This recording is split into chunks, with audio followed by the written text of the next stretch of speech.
Welcome back to Two Ball, Two Bold. I'm Marshon Parker. I'm Nathan Tomlin. This is episode 4, part 2. We're going to talk about the defense for NFC North and NFC East. Yes. And again, for defensive positions, we're going interior defense line, edge rusher, off-ball linebacker, corner, and safety. Best for each franchise, their time with that franchise. We're on the last couple divisions here.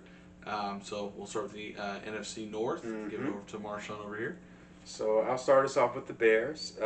Interior defensive lineman, we're going to go with Steve McMichael, who played on arguably one of the best teams, definitely one of the best defenses. One of the most iconic defenses. Definitely one of all time in the 85 Bears, even though statistically the 86 Bears defense was even better. No, they didn't win, though. No, they didn't win, though, right? Richard Dent, amazing pass rusher. I want to leave the linebacker position for last. Peanut Tillman, who I believe right now, he's in the CIA. No way. Yeah, That's nuts. Yeah. Peanut punt, dude. Yeah, he's having a heck of a second career. Safety, I went with Michael Brown. Okay. Good ball hawk. He also played on some outstanding Bears defenses. The one that led them to their most recent Super Bowl. Mm-hmm. You got to give him props. I mean, Rex Grossman was the quarterback. Mm-hmm. And I'm probably going to surprise some people because the linebacker position, you can argue that they've had 3 middle linebackers who led 3 different decades, right? And we know that to be Dick Butkus, Mike Singletary, and Brian Urlacher. And my pick is not necessarily a knock against the other two or their greatness. It's just me more or less showing a certain respect to the greatness of one of them. And I picked Brian Urlacher. I just think that when I look at all 3 guys, the way I end up choosing one of the 3 is to say, of these 3 guys, who do I think could have played in all 3 of those timelines, right? So, I mean, I had to pick something to kind of be the separator, right?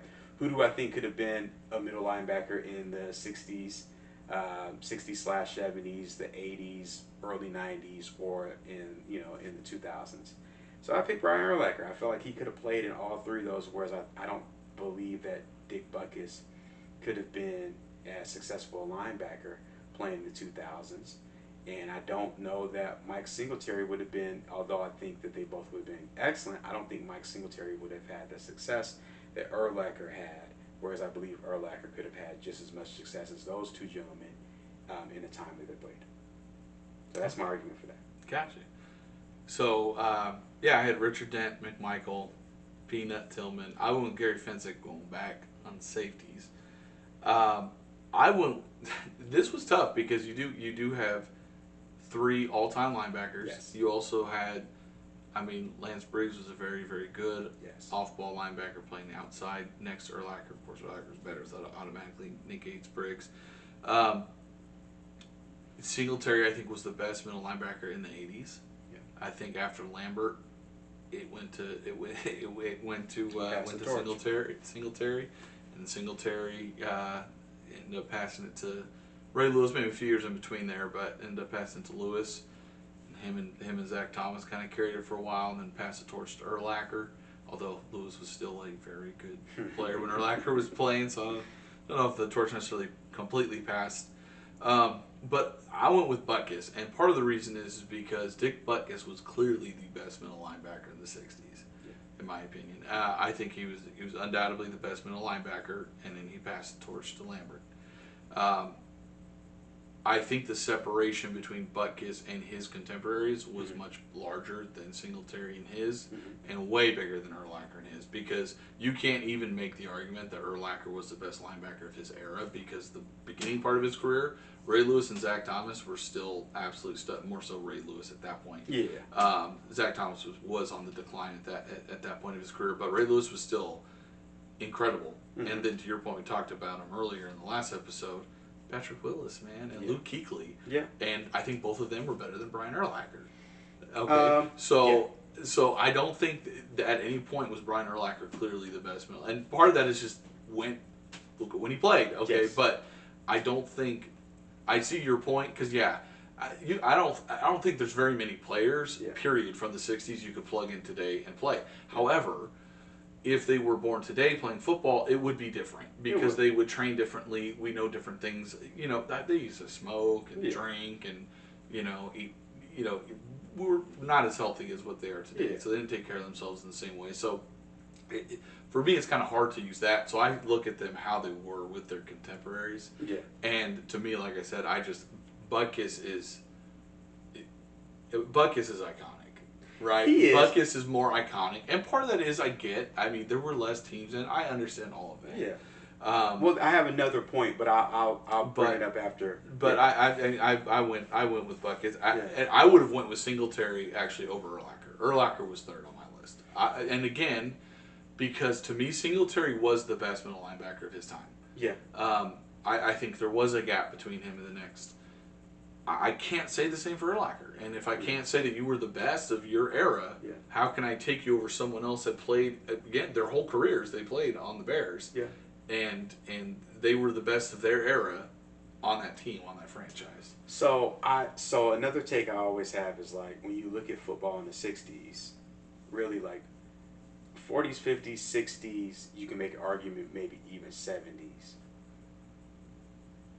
I look at it so different from specific positions, and middle linebacker is one of them. Reason being is pass the ball. Well, not even just that. When you look at you brought up the point of him being so much more superior to his contemporaries, and I've always made the argument that like, and I'm kind of cross beam in sports, but hear me out on this. Is people talk about how the heavyweight division in boxing is dead.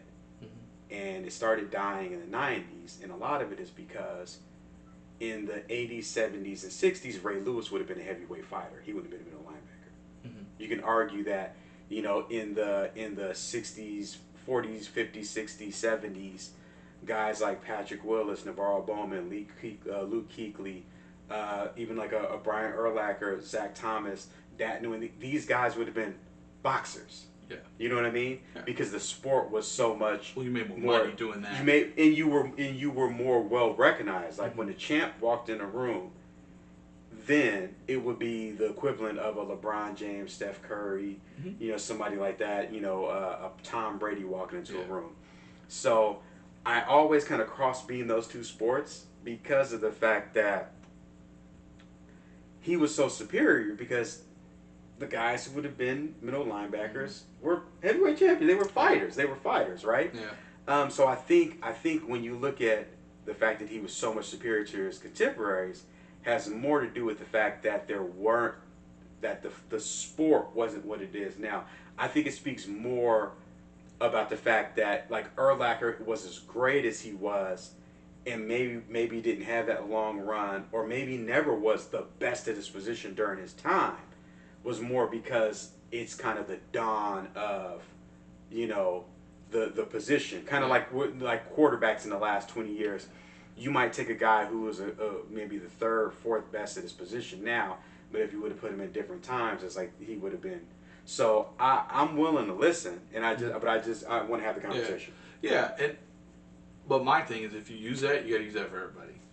Right, and then so if you're using that for everybody, you're basically saying it's a total different conversation. We're only talking about then if they played before the '90s, then they're excluded because there weren't as much competition. Yeah, and so to me, you can't either we do that or we don't, and we haven't. Yeah. So to me, I say Jim Brown really would be the greatest running back maybe ever, no matter what. And it is very difficult to say because people talk about that with basketball all the time because of LeBron LeBron is great. And they're like, well, LeBron's better. Who's better, LeBron or Jordan? And it is a preference. And they're like, well, LeBron could play there or Jordan could play here. Look, if Jordan played today, he would have developed a better 3-point shot. Correct. Right, Draymond Green has more 3-point shots made than Larry Bird. Yeah. Draymond Green would sit there and say, Larry Bird could shoot the ball now better than I can. Of course. Right. The game has changed. The game has evolved. The players would have done the same. Yeah. Right. So to me, you can't use that. To me, that argument. You can't use. Either you use it and say, cool, we're just going to ignore that part, and we're just going to exclude anyone prior to this point in time because the game was so drastically different. Yeah, evolution of man, right? Or we do include it, and the way that we can compare it is we compare them to what they had. Yeah. And that's what I've been saying about the guys across the eras. We can't look at hard counting stats. They didn't even count tackles. No. Right? So you don't even know how many tackles Dick Butkus had. No. They didn't count sacks. They counted interceptions and fumbles. All we know is his so you Pro know Bowls nothing and else. stuff All like you that. know is what the people that knew the game then, that were living in that time, What they thought said. about the players and put them where they were. Yeah. Right? And so we kind of have to go by that, and that's why I say, well, I'm going to look at the accolades and say, well, how was he compared to his contemporaries? Because I can't look at stats, and I can't, because you're right, Dick Butkus as he was formed then, playing today, no. Brian Urlacher today couldn't even be a middle linebacker. It would be difficult. The Brian Urlacher, the way the game is, I don't know, he wouldn't be the same. Because the game is so different now. The game is so much more lateral than north and south. Remember, he was safety in college. I understand that, but Brian Urlacher got big, dude, and he was not as fast as what we I think. So if he's drafted now, I think he doesn't gain as much weight. But I get what you're saying. Exactly. But that's what I'm saying. Like Dick Butkus, you put him today, maybe he doesn't play football. You say if maybe he becomes a UFC fighter instead, right? I mean, you never know. So that's why I think, to me, it has to be Butkus and his how iconic he is to the sport of football. It's synonymous with the organization. Exactly. When you think of the Bears, you think of Ditka and Butkus, and I get it. Part of that is because the Bears have had nothing to cheer about for 30 years, 40 years. Well, because in recent winning, right? But their history is so long that's what you think. You don't think of anyone recent for the Bears because the Bears have not had anything to root for in 40 years. Probably think of Urlacher over the last 20 years. And Urlacher's all of Famer. I'm not even arguing that point. That's how good their linebacking core is. That I have him at third. I think Singletary is again, compared to his contemporaries, is above Urlacher, because to me Urlacher was never. He had years were sure that may have been better than what Ray Lewis's year that year was. But if you took a poll and you asked GMs what middle linebacker do you want, other than the Bears, you got to exclude them because they bias, right? How many? I think overwhelmingly they would have taken Ray Lewis in the beginning part of his career, and in the latter part it would have been Willis or Kuechly. I don't think Urlacher would have been the number one choice at any point among the 32 GMs. I do think that is more, and this is the only reason why I even felt comfortable kind of bringing it up and having the discussion. I think it does say more about Ray Lewis than Patrick Willis. I think Patrick Willis, the only reason people aren't willing to rank him as, say, like a top 5 middle linebacker of all time. They didn't win and play as long. Well, I mean, aside from Ray Lewis, the other people that people would consider middle linebackers, he probably won just as much as. He went to 3 NFC championships. And accolades wise, he would stack up.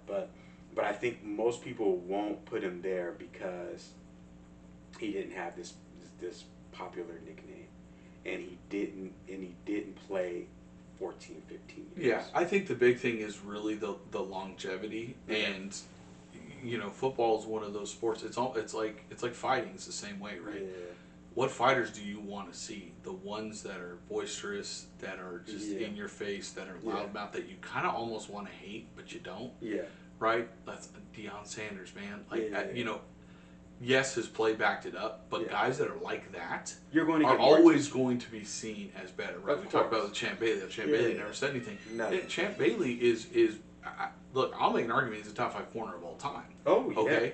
And I'm going to make an argument he's top 3. There's people that will be like, well, what about this person, because they don't talk, right? And we just talked about Josh Norman.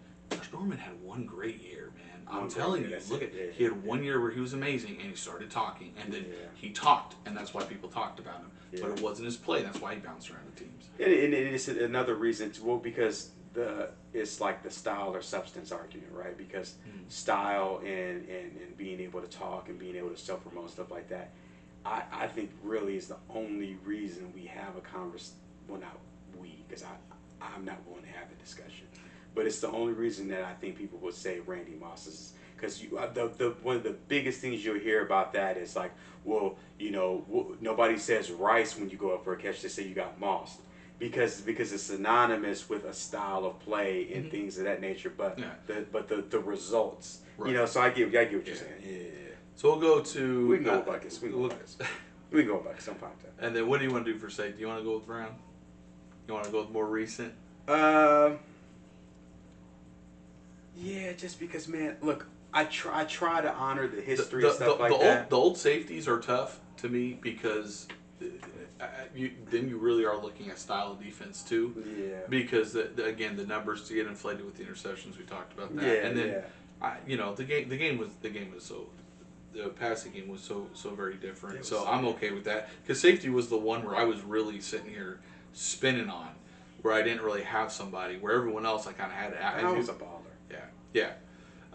So we'll go to we'll do the great long history of the Detroit Lions, which is mostly old people here. Corner.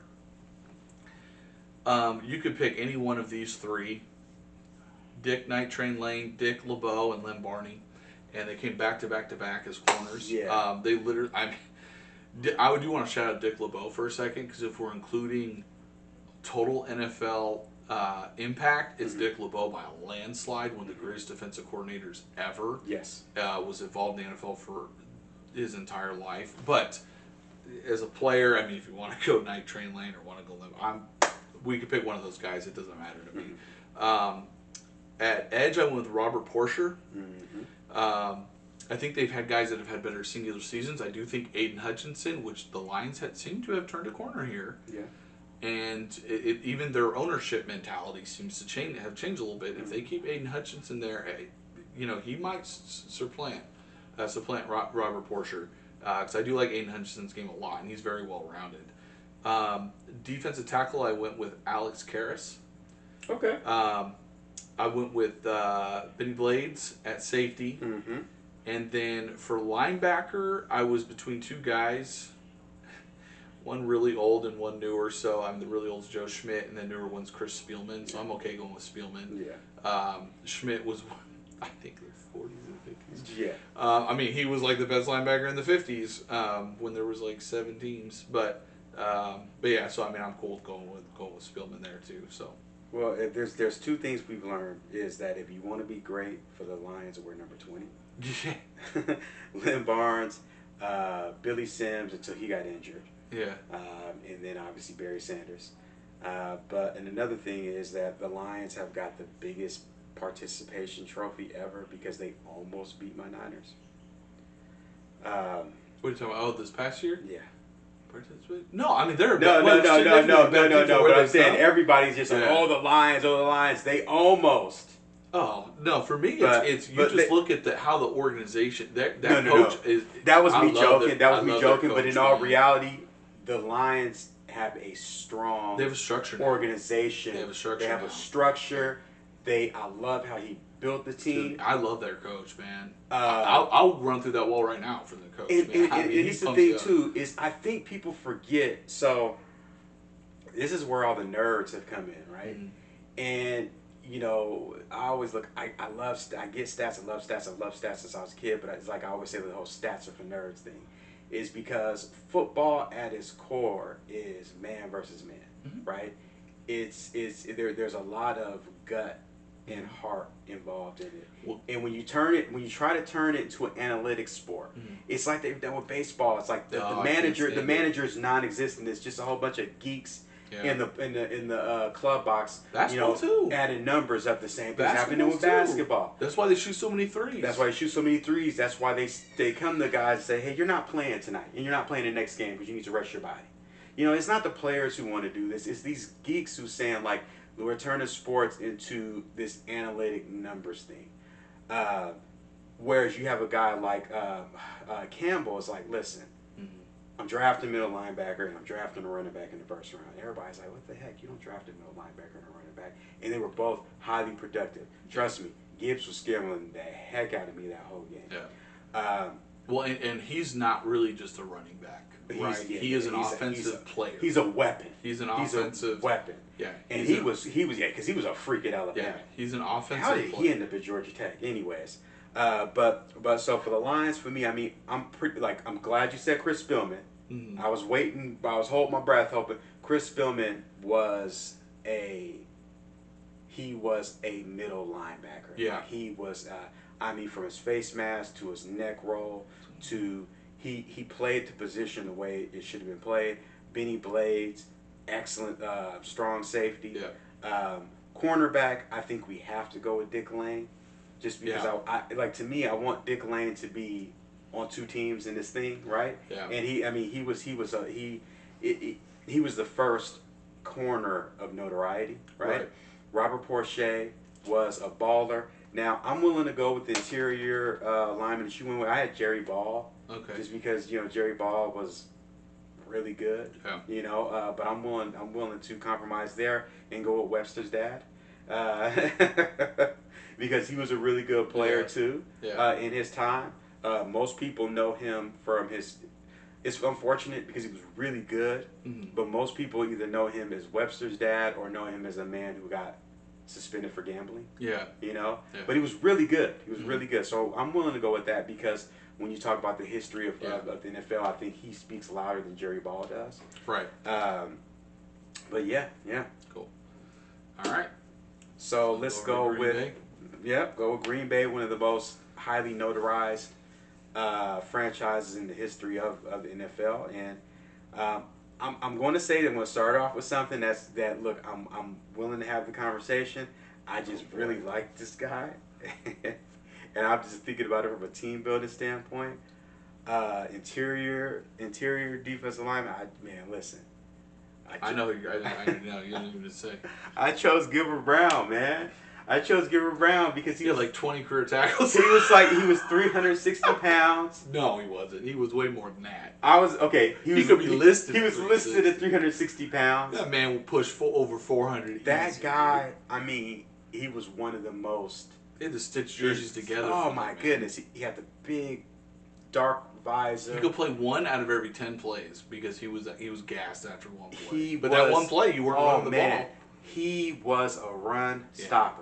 He was clogging up. He clogged up the entire 5 offensive linemen. That man was massive. Reggie White, I don't think I need to explain. Maybe the greatest defensive end of all time. I think he is. I think he is too, but I'm willing to listen if somebody says, somebody who we're going to mention later. Ray Nitschke. Over Bruce Smith? You don't think Bruce Smith's in an argument? No, well, that's the guy who we already talked about him. Oh, we did already talk about him. Yeah, the AFC, yeah. We did already talk about him. I'm sorry. Yeah, but no, I think Reggie White was I ain't mad if you pick Bruce Smith. I think he was better. I like Reggie White better, but if you pick Bruce Smith, but if someone says Bruce Smith, I'm going to entertain it. Yeah. Ray Nitschke, no, like, that's not his name. What is it? It's Wild Man. Oh, come on, man. It's Ray Wildman Nitschke. Ray Wildman Nitschke. Like, did he ever have front teeth? Like, it's number 66 at middle linebacker, player, man. Dude. And this was during a time where it's like, these were like the guys who, we think about, like, they played in the football and then they worked at a steel mill. Right.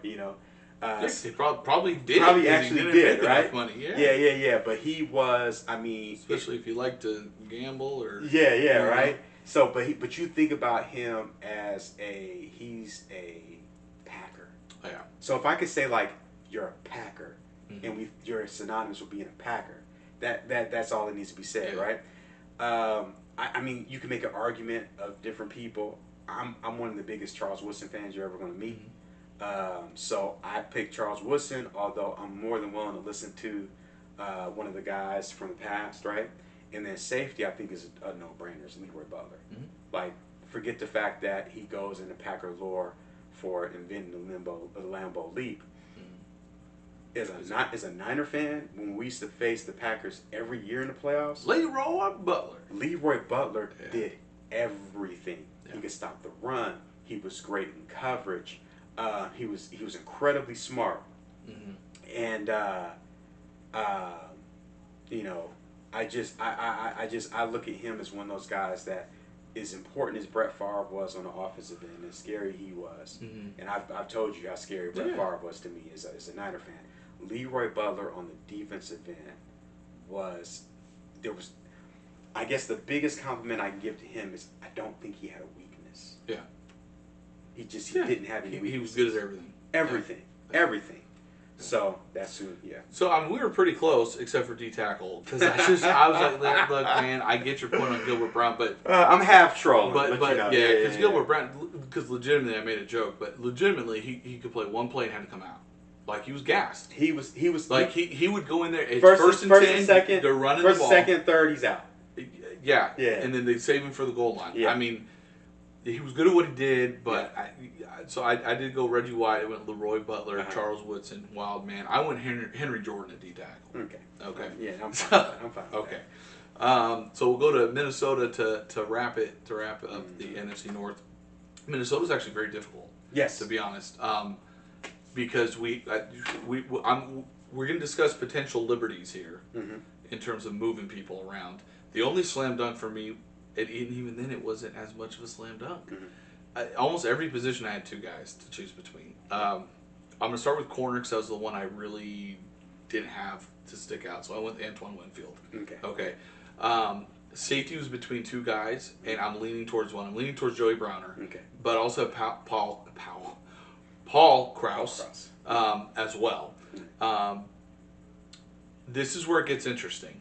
Okay, so we got some purple people eaters, and we got some guys that played in the 80s and 90s. So at edge, I'm between Carl Eller and Chris Dolman. Yes. And at defensive tackle, I'm between Alan Page, the first defensive player of the year, and John Randall. Yes. Okay.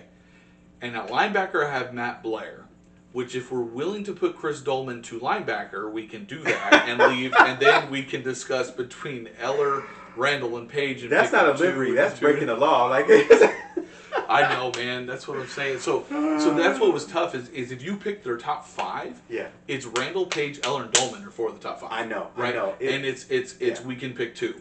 So one old school, one new school? If we did that, I think Randall's better than Dolman, but I think Page's better than Eller. So what do?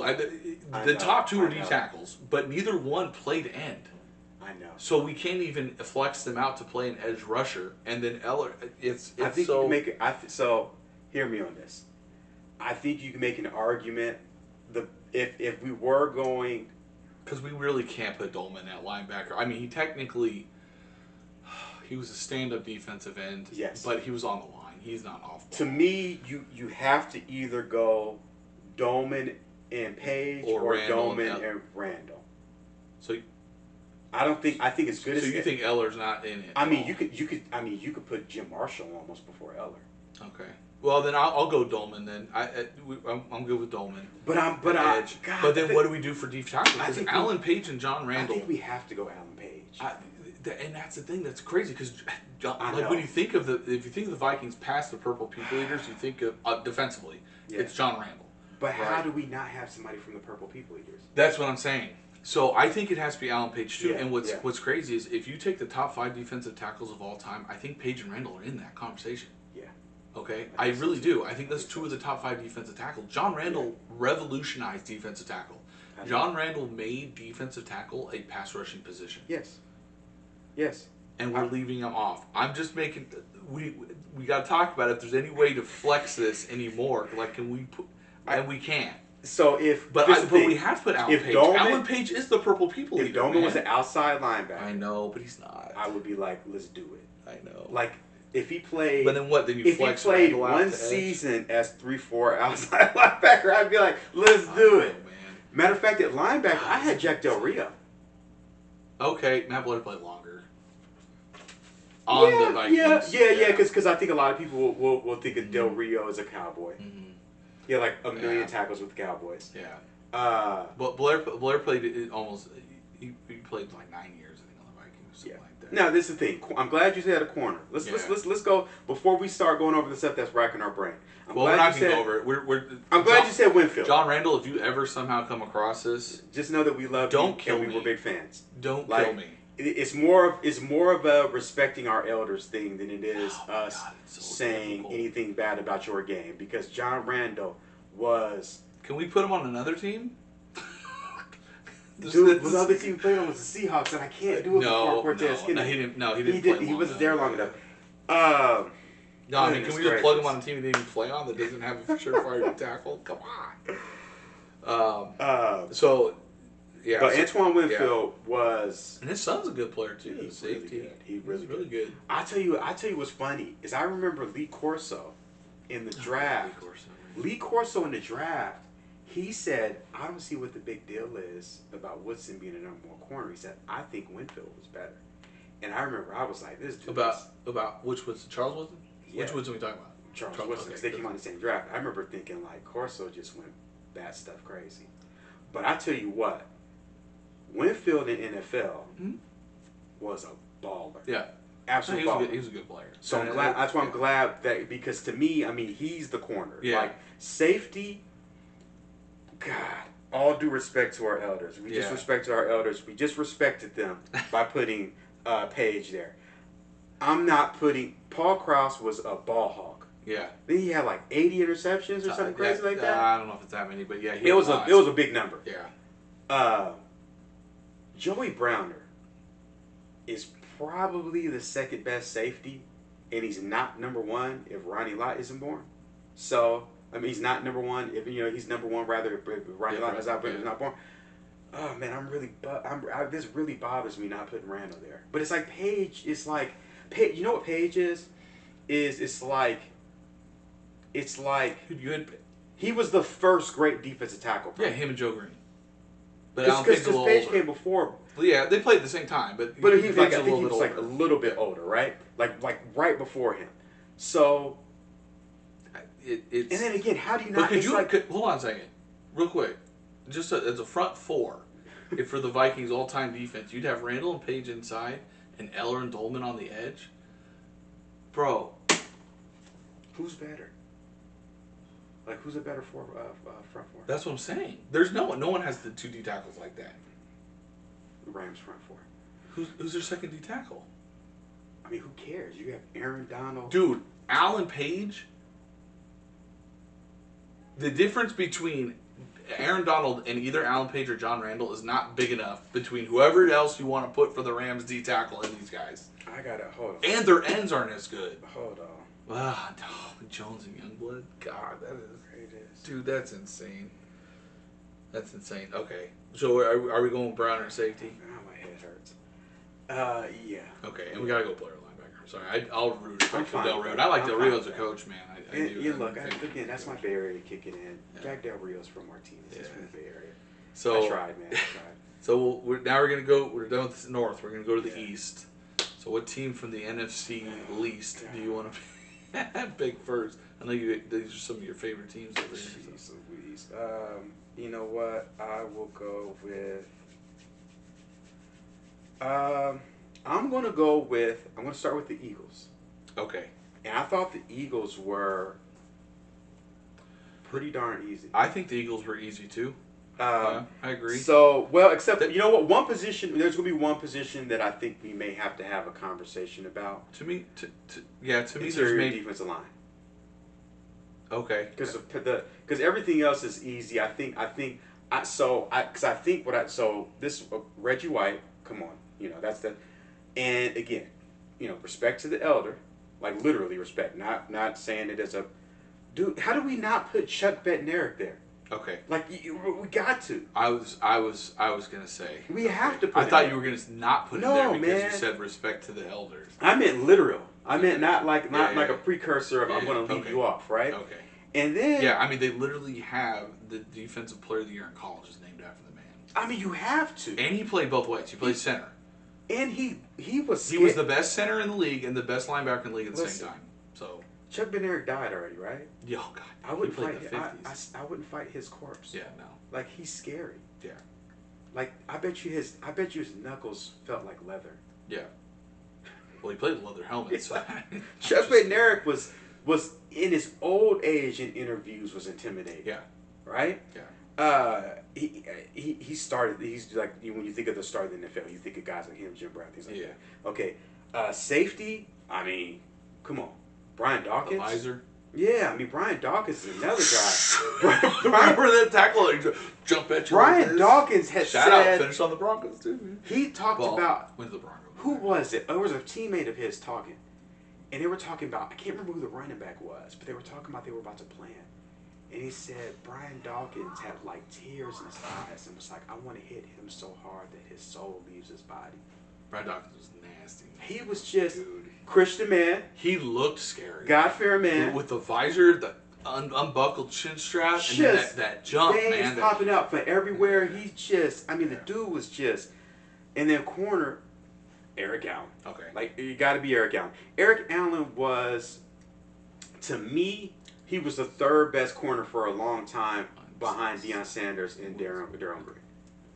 Because you had he was. Oh, I'm sorry. Fourth best. Well, fourth best corner. but I mean, Rod Woodson had already been in the league about 9 years by the time Eric Allen came in. No. They all kind of coincided. Rod Woodson started in '81, man, as a corner. No. Rod Woodson. 88. Rod Woodson? Mm-hmm. No, his career started before that. Look it up.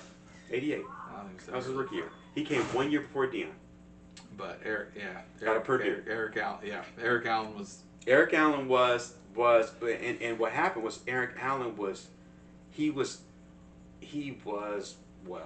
the defense with behind Reggie White and another guy I'm going to bring up, Jerome Brown. Mm-hmm. Jerome Brown was amazing. Like we lost him in a car crash, I believe it was. But Jerome Brown was so good. He was probably the best Hurricane on those teams. Then he goes to the Eagles and he gets to play with Reggie White. And Reggie White looked at him like, we're here. He looked at him like a peer. When I say a peer, not just a teammate, but a peer is in we're both at the peak of our powers. Right. He unfortunately died. Yeah. But I mean, if you want to make the argument he didn't play long enough, I'm willing to listen to that. Okay. I'm definitely willing to listen to that. But so Reggie White, Jerome Brown, Chuck Bednarik, Eric Allen, Brian Dawkins. Cool. So I had D-tackle in a different way. Okay. Which I think is the one you were talking about. I did want to shout out Seth Joyner, though, at linebacker. Yeah. Okay, no thank chance you. to win. No, but, no. You know, just shout. And I did want to shout out Troy Vincent, too, at corner. Again, same thing. Yeah. Not on Eric Allen's level, but a good corner. Shout out for a Jeremiah long Trotter. time on a very good, on the Eagles, probably the other than winning the Super Bowl, the most successful run the Eagles ever had. Yes. And he was their number one corner. Yes. D-tackle I went with Fletcher Cox. And you know, he has been, because for the last 10 years, right, you've had Aaron Donald. Yeah. And then you've had 4 or 5 guys here, right? Yes. And it's been Chris Jones some years, it's been Fletcher Cox some years. Yes. Cam Hayward's had a couple of years where you could say that he was one of the top. And Fletcher Cox has been in that. Did you say Chris Jones? Yeah. Okay. Yeah, Chris Jones now. Yeah. So Fletcher Cox has been around, I think, just about as long as Aaron Donald. Maybe a year less. And he, you know, if it's not for Aaron Donald, you know, he's had the best career in that time span. He's the guy. But I'm going with Fletcher Cox. I'm fine with that. Okay. I'm fine with that. Okay. I am. Then we'll go to. So just make sure everything else was the same. Yeah. Oh yeah. I'm sorry. Brian Dawkins. I already know how you feel, right? Yeah, I love Brian Dawkins. Yeah. I mean, he was even good on the Broncos. He had lost a step, so he would get beat deep. You know, when he came to the Broncos, but I mean, he still hit, man. We had him and Lynch. You get all these old safeties back there, man. But Champ Bailey was locking you down, so you guys just had to worry about half the like that. John Lynch, who came there late. Yeah. Brian Dawkins. Yeah, man. Yeah. All right, who you going with? Oh God. Are you gonna go the easy route? I know where you're going. No, I'm gonna go the Giants. That's the easy route. Too. You think it's easy route? Yeah. God, the Giants. Okay. So we're gonna do some liberties, but go ahead. So yeah, that's what I'm saying. So Lawrence Taylor is somewhere. Okay. And this is where we're gonna talk about liberties here. Yeah. Emlyn Tunnel is a safety. Yes. Okay. 79 picks. I have Mark Haynes as the linebacker. But again, that depends on Lawrence Taylor. Mark Haynes at corner? Corner, I'm sorry. I can't read my own writing. You're yes, fine. Corner. Yes, Mark Haynes at corner. Uh-huh. Okay, and so this is where it gets interesting. Yeah. Okay, so if we put Lawrence Taylor at edge, yes, then I have Jesse Armstead at linebacker. Oh, okay. Okay, and I have Keith Hamilton at D tackle. Oh. Okay. Now, if we put Lawrence Taylor at linebacker, then we put Michael Strahan at edge. Because dude, how do we leave Gap Tooth Man off there, man? Hear me out. How about we just cheat and we put Strahan in interior and LT at edge? Because I can't leave both of them off. This is going to give me a bigger headache than the Viking thing. So how about we just tell everybody who's watching, we're just going to cheat on this. So do you want Armstead over Hamilton? Or who do you have at linebacker then? I had Harry Carson. Okay. Harry Carson was the Giants' leader on defense until LT came and said, "Hand me my beer." Yeah. You know, and they were great together. Well, they didn't. I think anyone could work great with LT. Yeah, no, I think me and you could like it.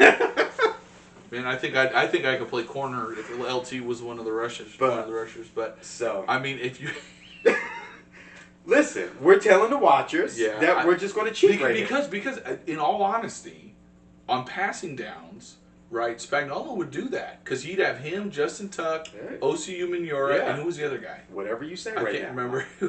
But they would, and they. Yep. I mean, not on a. I'm going to agree with anything you say. Yeah, because we can't. I mean, dude, Michael Strahan is to me a top 5 hand in the ground defensive end. Yeah. So and then Lawrence Taylor's probably the greatest pass rusher. Yes. So yeah. Yep. I think one day Strahan they put DT by his name for one day. So yep, he's interior LT. He could play. Although you know what, Jesse Armstead was a ball. Yeah.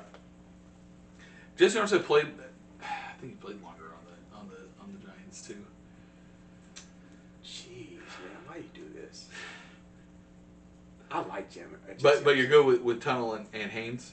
Come on, dude. Okay. Tunnel. I don't care if he played in the 1800s. Flag football.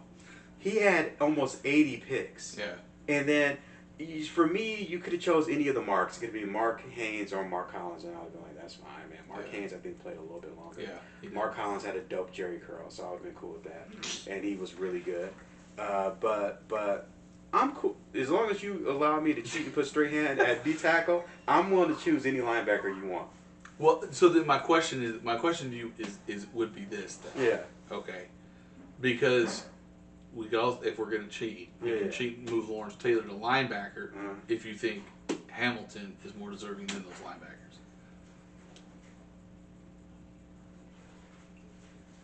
God. So you know what I'm saying? Yeah. Because I'm just because technically, you know what? Lawrence Taylor did drop back in coverage. No, you know what? I'm down with that. I was thinking about that's less cheating. I was thinking about Leonard Marshall because Leonard Marshall was not making this list. Yeah. Because that bastard ended Joe Montana's run with the 49ers. Yeah. So he wasn't making this list. I'm cool with going that. Okay. I'm cool with that. Because really, I mean, yes, Taylor's an edge rusher, but at the same time, he did drop into coverage at times. He does, and I get to keep my integrity. It's not as bad of a That'll work. Okay. Thank you, sir. See, that's a good brother right there. That's a podcasting partner brother. You keep it honest. I get to keep my integrity. Okay. All right. So you want to go Dallas or Washington here? Oh God. We'll go with. I don't want to go with the Cowboys. I know you hate the Cowboys, so just go Washington. Yeah, we'll go Washington. Washington was an interesting one, dude. They were. They were very interesting. The only thing that was easy to me was the secondary. So, gosh, so the Redskins / Commanders / football team. Yeah. Although I don't think any of these guys were Commanders or football teams, so they're Redskins. No, they're all Redskins. yeah. I think the true kind of there's a few arguments that could be made, and I'm willing to go anyway because I couldn't definitively say one way or the other, but defensive end is either Dexter Manley or Charles Mann. Kind of depends on, do you more of a longevity guy or you more of a just straight up raw impact? Because Dexter Manley was the man until he was losing his battle with Rock. I mean, it is just that simple. Charles Mann was almost as good, but was there longer and didn't have any of the substance abuse issues or suspensions or things like that. Or accolades, yeah. Look, the slam dunk is Darryl Green. Let's get that out the way. Darryl Green is who? Man. Yeah, I know, right? At 40, he was one of the fastest guys in the NFL. Darryl Green can run a 4.3 now. Dude, that man. He could be waking up out of his sleep and say run a 40 and run a 4.3, 4.4. So fast, man. I mean, just crazy. I don't know. Ken Houston, slam dunk at safety. Yeah, that's what I said. The defensive back. They're just Now the linebackers. I mean, look, there's been a lot of good linebackers for 4 to 5 years. You can pick your poison. Now it's going to be a little weird because I think we went with London Fletcher with the Rams, right? Mm-hmm. I think we kind of settled on that. So you can go with London Fletcher with the Redskins, or you can go with Chris Hamburger. Mm-hmm. So Chris Hamburger, I think 70s. The 70s, but I think he had like 7 Pro Bowls. 7 or 8, yeah. I mean, God, that's like yeah. So it's like you kind of Fletcher didn't have the accolades, but I think now this could be because we're younger, but I think he's more synonymous. But well, that's just because but I think neither of them people our age. Yeah, I mean, we didn't see. I know, and I only know this stuff because I was a stupid football junkie who used to watch VHS tapes about all these running backs and linebackers and all this stuff. But and then at D tackle, I said butts, but I mean, geez, yeah, butts with a Z, right? But I mean, listen, I'm willing to listen. Okay. Yeah. So I mean, Darryl Green and Kenny Houston were the automatic ones. Yeah. I went with Dexter Manley. Good. I went with Dave Butts. Good. And I was between Hamburger, so we'll go with Hamburger, and LeVar Arrington. But LeVar Arrington's problem was the longevity issue. The longevity issue. Now, if it was talent. Oh, God. LeVar Arrington was. Oh, my goodness. Number 99, man. Nasty. But also ended Hall of Famer's career in Detroit. Yeah. I mean, that dude was nasty. But I was leading Hamburger. I just wanted to see what you would say. Yeah.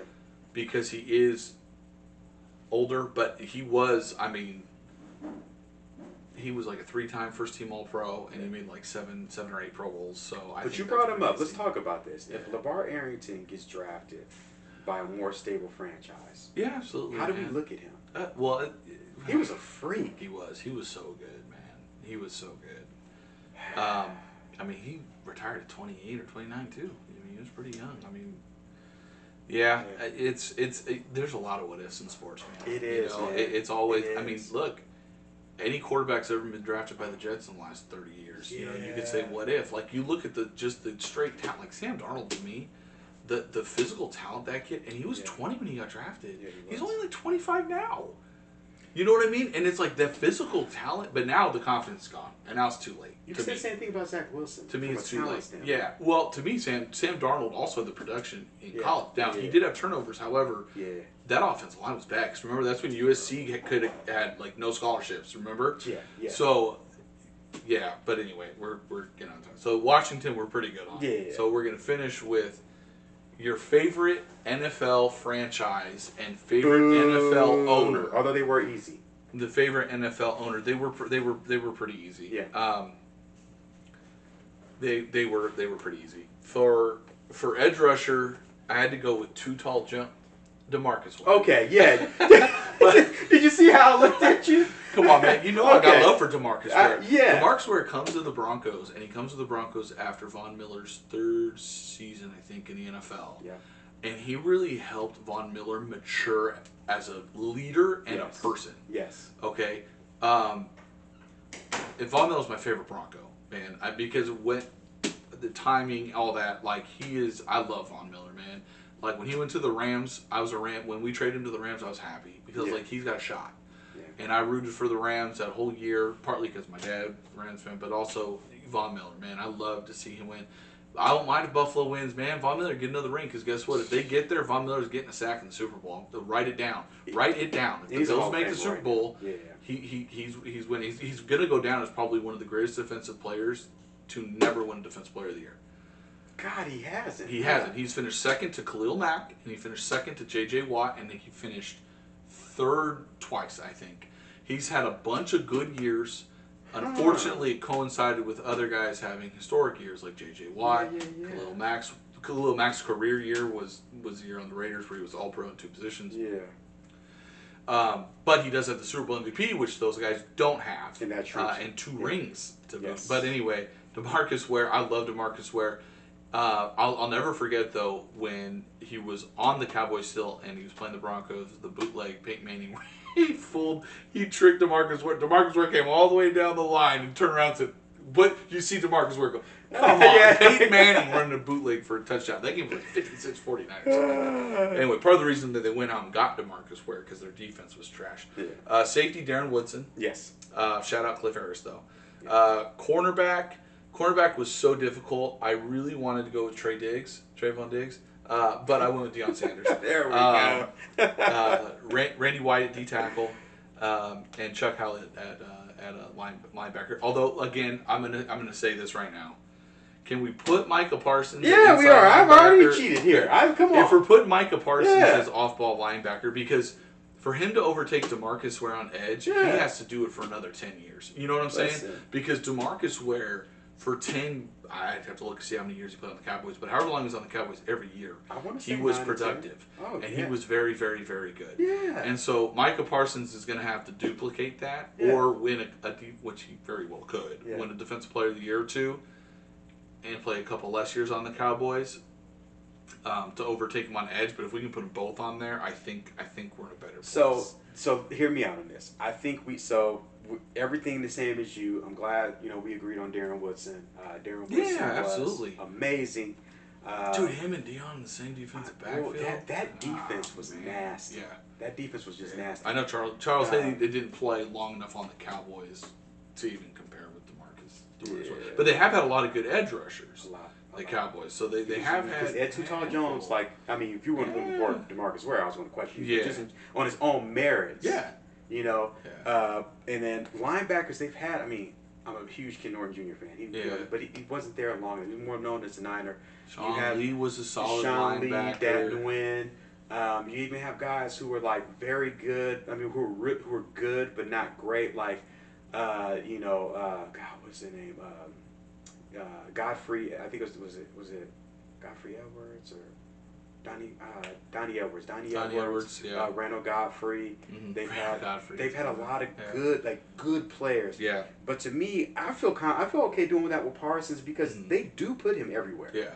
Parsons, they do it a little less now because they've realized he makes a bigger impact. Why are we every time the Niners play the Cowboys and Parsons drop back in coverage? To me, I'm like, yes. He's the thing is he's good enough to do it. Yeah. And it masks other weaknesses because they do have other defensive pass rushers that are not they're probably deeper at the pass rush than they are at the linebacker, and I think that's why they do it because it doesn't mask. Plus, you're keying on him, so it can really trick the line because you see Michael Parsons on line, you're like he's rushing, and you prepare for him, and then it opens up. You know what I would compare it to? Cross beam in sports is Wemby can shoot threes. Yeah.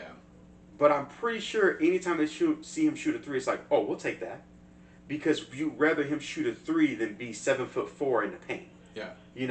Parsons, the way the game's going now, man. Oh God, I agree with you though. I agree with you. But Parsons. I blame Don Nelson for that. Ever have a new ball out there shooting 3-7-6. Parsons has to be the linebacker. Yeah. I think and now it's kind of scary because now I'm thinking about this whole tournament. I'm like, God, man, are the Cowboys going to win? Yeah, it's gonna be interesting. It's gonna be disgusting. So that ends episode 4, part 2. We'll be back with episode 5, which we are going to go division by division. Yeah. And we will explain a little bit further how we're going to do that, but we're going to basically come up with one team from each division, offense and defense, together. So one team from each division is going to advance to the playoffs, and then we'll kind of break it down from there and kind of have a tournament style. So we'll do the AFC West on the next episode and go through and kind of rank the AFC West teams and see who comes out on top. But thank you again for joining us. Again, it's 2 Ball, 2 Bold, and we hope to see you next time.